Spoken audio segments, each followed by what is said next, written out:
All right, I think we're now streaming live. Good morning, Ron. Morning, Davidcito. How are you this morning? Waking up. Got my coffee, my Salvadoran coffee, ready to go. Right on. Is it Salvadoran coffee, or is it, and not only Salvadoran coffee, is it Enlace coffee? I am sipping with a purpose and deep meaning this morning as I think about the world and what Enlace is doing in El Salvador and Guatemala. Right on. Yeah. And the last month's the July roast was that Salvadoran Pacamara, which is pretty incredible. That was very cool. And check out this mug that I pulled out of the back of our pantry there. I hadn't seen this thing forever. This is authentic Fernando Yort mug from El Salvador. For those of you who've been to El Salvador and brought back, what do you call them? Memorabilia and souvenirs. Most of the time you'll see like this style of imagery, and that's from this artist called Fernando Yort. So pretty stoked to have that this morning. So this morning, it looks like, I'm hoping that we are fully live. And we're hoping to be able to get Pastor Jennifer on this morning, or another pastor, to be able to talk specifically about how we're moving from relief to recovery. Did not work out for us to be able to publish Jennifer's interview. And so unfortunately, you just get Ron and me.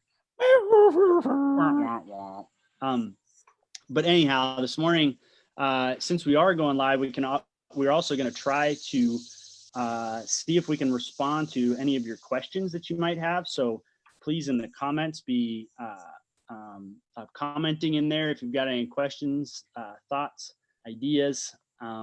We'd love to be able to hear those.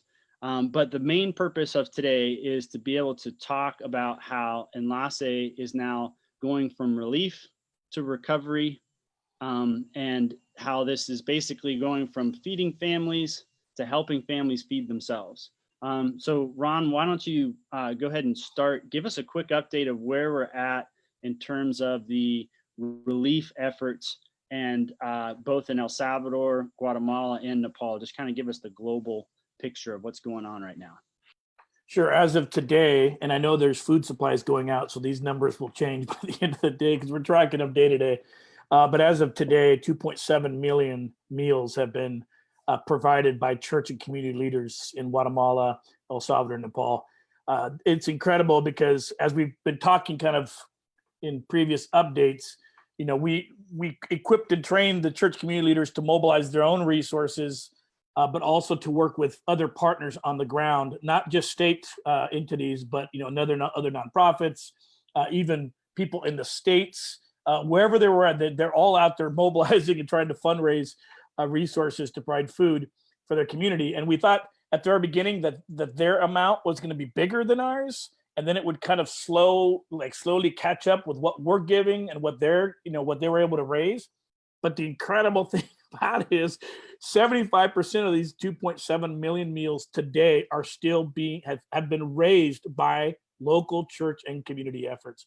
So all that training, all that training that we've done for years now, in equipping and connecting the church to their community leaders, and having the church and community leaders connect to their mayor's offices, connect to other nonprofits, all of that, the inner workings of those relationships are now flourishing as they reach out to them and try to engage. So, we've provided over 663,000 meals just with Enlace resources for churches, and it's still only 25% of what the church communities have been able to do. We hope to continue to provide at least another 250,000 meals in August. And then in September, hopefully that starts tailoring down as we move into the recovery efforts. All right. So tell us a little bit more about that. I mean, first of all, absolutely, I just keep being blown away by the fact that these churches and communities have been able to leverage so many resources on their own. Like as everyone knows who even is remotely familiar with these countries, these local churches have such minimal amount of resources, and the idea from our perspective, minimal amount of resources, but whenever they're able to leverage the resources that they do have, it's literally the multiplication of loaves and fish is happening as a modern day miracle, and it's been pretty incredible. And literally sometimes fishes, loaves and fish, Literally. like yeah, even like was it Pastor Johnny who had like the whole congregation went out and fished, right, to be able to bring in food for the most needy families. Yeah, literally. And that was in the first weeks where there was no movement. They couldn't get out. No one was getting into their community. It's a pretty remote community. So they went out, literally fished their lake and provided for those vulnerable families that were at higher risk of being contaminated. It's pretty amazing. Right. Yeah. And, Kathy on here actually is asking a little bit about like what the situation is in terms of lockdowns right now in these countries. Like give us a quick update of where we're at in El Salvador and Guatemala, and even a real quick one in Nepal as well in terms of lockdown. So each one of those countries is very different, and also each region is a little different in each country. In El Salvador, they're on stage 1, which means that certain companies could reopen, but there's no public transportation, and the majority of companies are still closed, like food, like restaurants and theaters and salons and stuff. But supposedly that they're going to go into stage 2 as of August 24th. So they're getting ready for that next opening. Hopefully that will happen. I'm not sure if that's going to be, because they keep postponing that date. The numbers of reported cases continue to go up in El Salvador. And we know just from anecdotal information that I would say it's somewhere between 40 and 100 times what's being reported, because everyone has neighbors that are sick. Everyone knows of people. I mean, it is pervasive in our communities now, and yet not being reported that way. In Guatemala, the numbers have continued to increase. They kind of go in and out of lockdown different times. They never went to a full-scale lockdown like in El Salvador. They had what they would do only nights. You had to be home by 4 or 5 or 6, independent, and then you couldn't go out at night. So there was always movement. But in certain regions, for example, in some of the communities we work in, they've literally cordoned off those areas and you can't go out at all because of the high prevalence.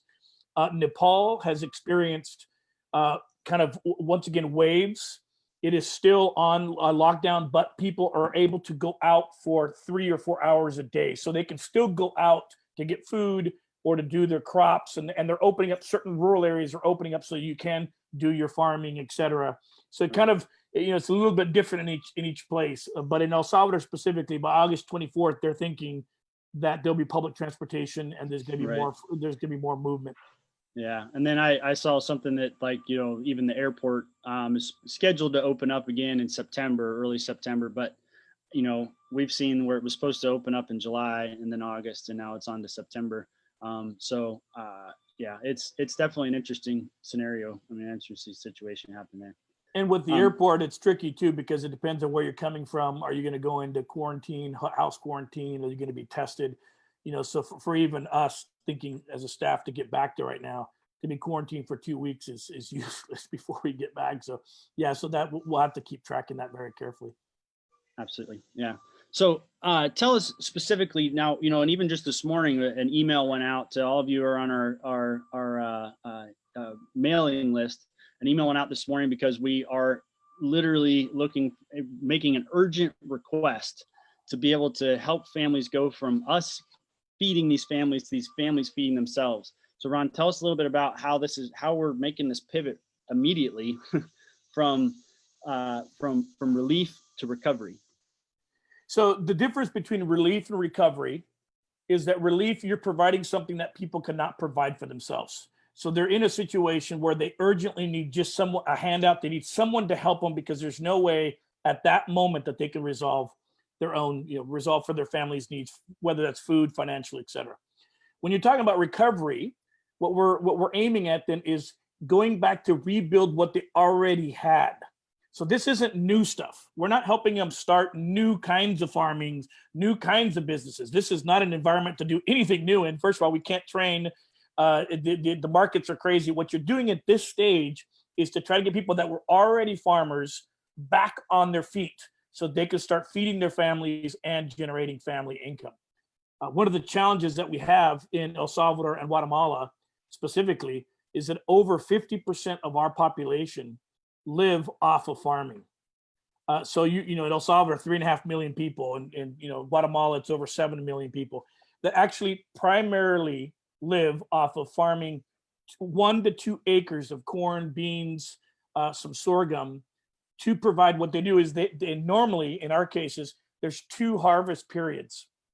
So because of the rainy season, it's only 6 months, and most farmers don't have irrigation systems.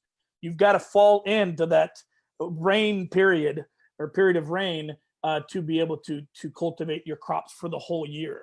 So they normally have a May period where they harvest, or they plant the corn, and then they harvest it, right around this time, June, July, into August. And then there's a second one, which is the August one, which they harvest in September, October.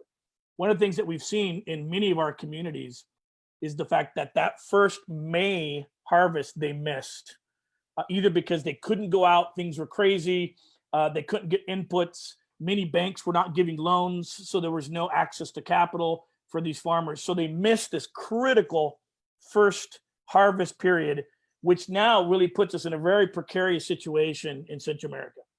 If these farmers cannot harvest the second window, which is in August right now, August, September, then they will not have food supplies for their families for the next 9 to 10 months.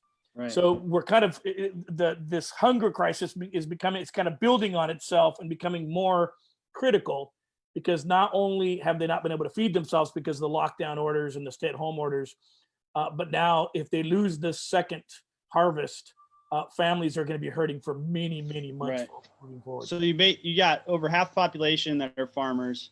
They've got half the year that is raining and half the year that's dry. So they've got this 6 months window, right? I mean, that's what we're saying, is there's a Exactly. 6-month window for them to be able to plant and harvest. And since the first planting period was right at the beginning of COVID, and they got nailed by Tropical Storm Amanda, which wiped out a lot of the seeds that people were going through, right? Or that they had initially planted. So yeah, and then so this is the second opportunity for them to be able to plant, and many of these farmers are not going to be able to plant. Is that the idea, or that they're not going to be able to fully take advantage of all the land that's available to them? What's the situation for the second harvest, and how are churches going to respond? Right. So we've created a tool for church community leaders to actually interview these families, to ask them, how much did you cultivate last year? Were you able to do the first harvest? And are you able to do the second? And really trying to respond to those most vulnerable families that do not have the agricultural inputs, the seeds, the fertilizers, and the rest of the stuff they need to be able to get the second harvest. It's one of the things that's been, it's just mind-boggling to think about, really, because many of these families have not been able to work now for 3-4 months. The coffee plantations are done. They haven't been able to work at companies, so they have no resources to actually buy the inputs. Normally, they could at least, half buy the inputs and then use maybe a partial loan to supplement or to complement what they were doing, so they could cultivate. This year, they have no income going into this second harvest season, and there's no loans. So there's families that are in desperate need right now for some sort of support, primarily with fertilizers, so that they can get going and get their crops, to have a productive growth season. From what I've understood as well, that is it true that like the government is providing a decent amount of the seeds, and that people have access to the seeds, but they need the fertilizer and these other inputs, right? And that's really where it's going to make the difference from people being able to farm a minimal amount and potentially lose their crop, versus being able to have these inputs. So tell us a little more about that. Like, what are those inputs, and how are we hoping to come alongside of churches to be able to respond? So the stories that I've heard is that these, and I don't mean to underplay this. I mean, it's still mind-boggling to me to think about, but many of these farmers are planting on faith. In other words, they've gotten the seed maybe from the government, or they had seed before, and they've put it in the ground because they know they've got to put the seed in the ground by 15th of August latest. And what they're waiting for is just hopefully somehow they can get fertilizer by the first or second week of September. That's the first round of fertilizer. So they've put the seed in. Many of them have already put the seed in the ground and just hoping, is something going to happen? so that this can be a fruitful season. The government at this point has provided fertilizers for a certain amount of families, but in our communities, hardly any have received them at this point. And so we're really carefully tracking and trying to respond immediately to what these church and community leaders have identified, these families they've identified, to know exactly how to help them. Awesome. So what's the breakdown then? Like, I know we've been looking at exactly like how many supplies that a family would need and broken it down per acre and whatnot. Give us an idea of what it is and what the investment is on Enlace side and what that return on investment for the farmers will be. So, our model is to really walk alongside that church and community and then to mobilize local resources so that the families are putting 50% and we're putting 50% into it, and we're matching it. We're partnering together. So in this particular case, we're doing the exact same thing. We hope that farmers will do 2 acres of corn, bean, and sorghum. They'll put up, between church, community, local, they'll put up 1 acre, and then we'll help them with the other acre. With those 2 acres, if they can produce effectively, if we can get them the right fertilizers and the right inputs at the right time, in other words, this urgent window right now, they'll be able to generate enough food, corn and beans, for their family for 9 months until the next harvest season. But on top of that, they'll be able to sell at least half of the bags of beans and about 3/4 of the bags of sorghum to generate revenue for their family. So for $85 of inputs at this point, if we can get $85 of inputs to these farmers, they'll be able to feed their families for 9 months, have supplies and but also generate approximately $850 of income. So this is what 100 times return. Yeah, like 10-fold return. Yeah. 10-fold return on the investment that we're making right now in these farmers strategically at this moment, for them to not only feed their families but also start generating family income. Just to put it into perspective, most of the poorest families in rural areas only make $500 a year of additional income. So this would actually more than double their family income and really provide them the food they need to kind of start rebuilding, getting back on their feet what they were doing before.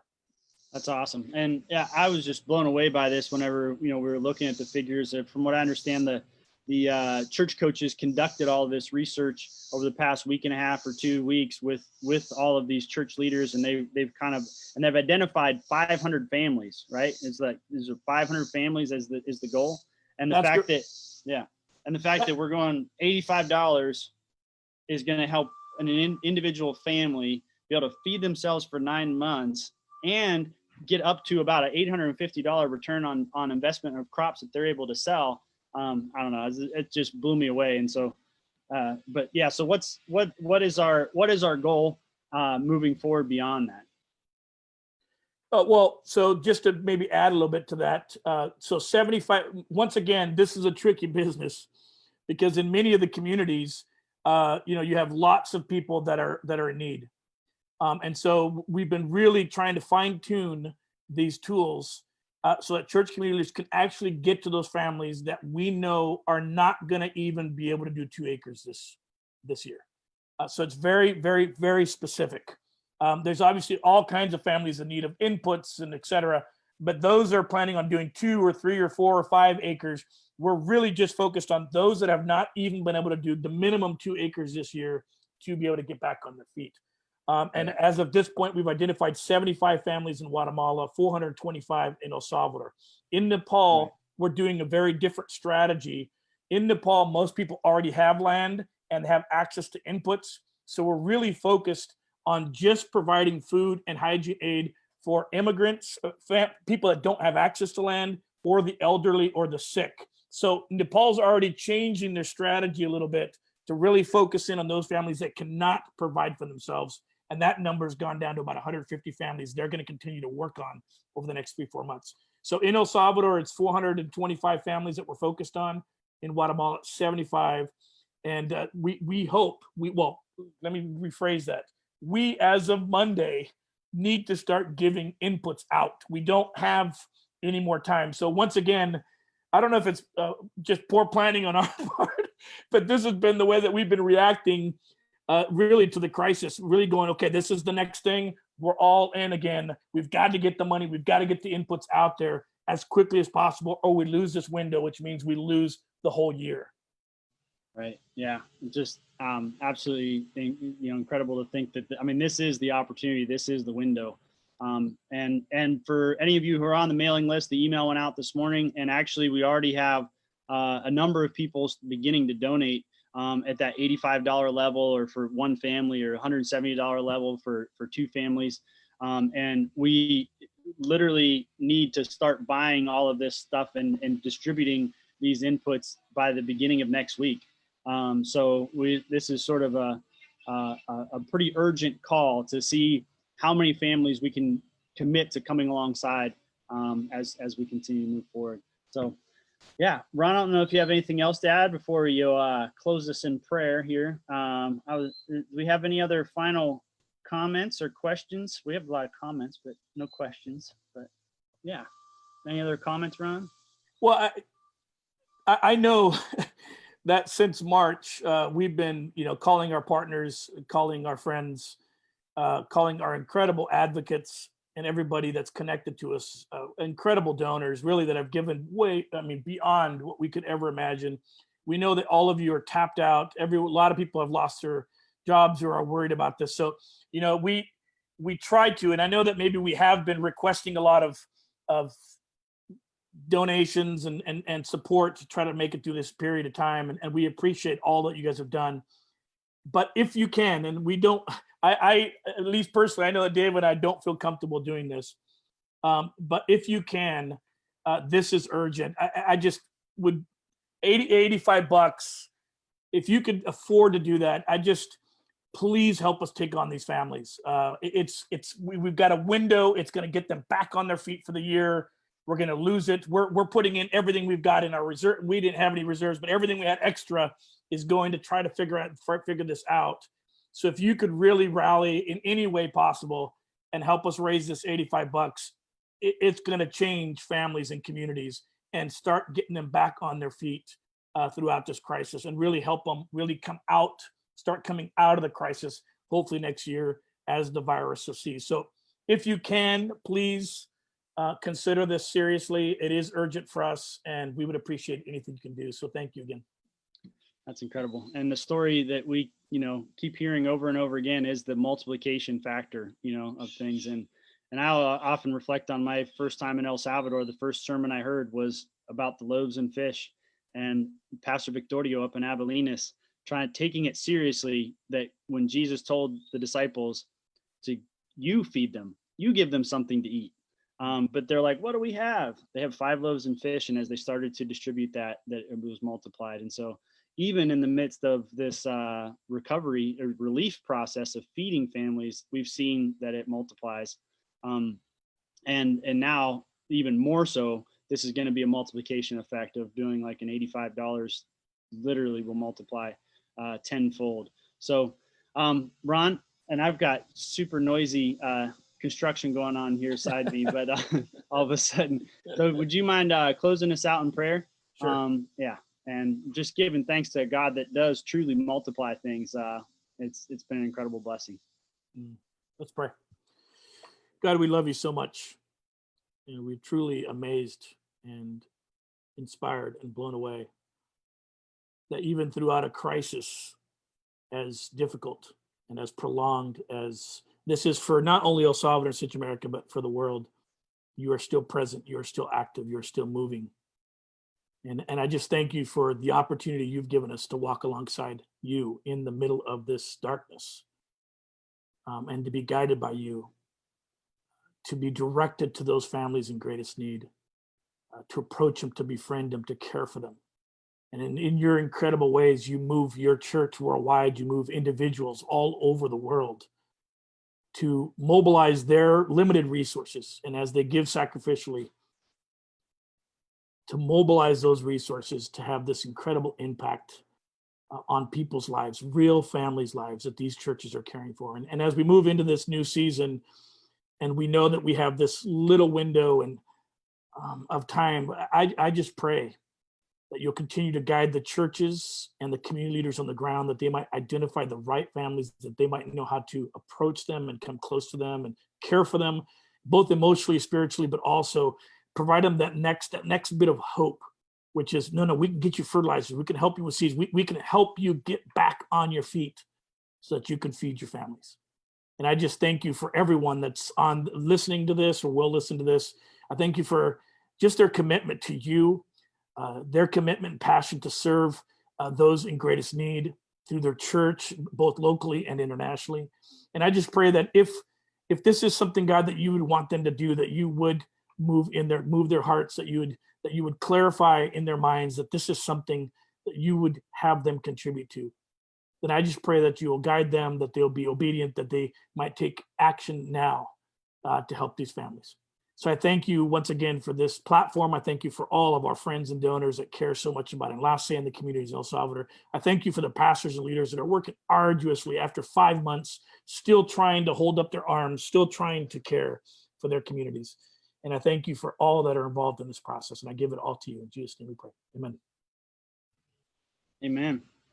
Well, thanks, Ron. And thank you to everybody out there for being a part of this and watching with us. And again, I feel like this is an incredible opportunity to be able to get other family and friends engaged. Truly a multiplying effect of going $85 to help feed a family, and going from feeding families to helping families feed themselves. So please help us out by sharing this and donating yourself and sharing this with other friends and family. I know many of you are involved in Run for Central America events coming up, and many of you are going to get a new batch of coffee next week. So we're pretty stoked about that as well. I'm pretty stoked for the next batch of coffee. So thank you all for being a part of this, and love and appreciate you guys. Thank you again. God bless you all.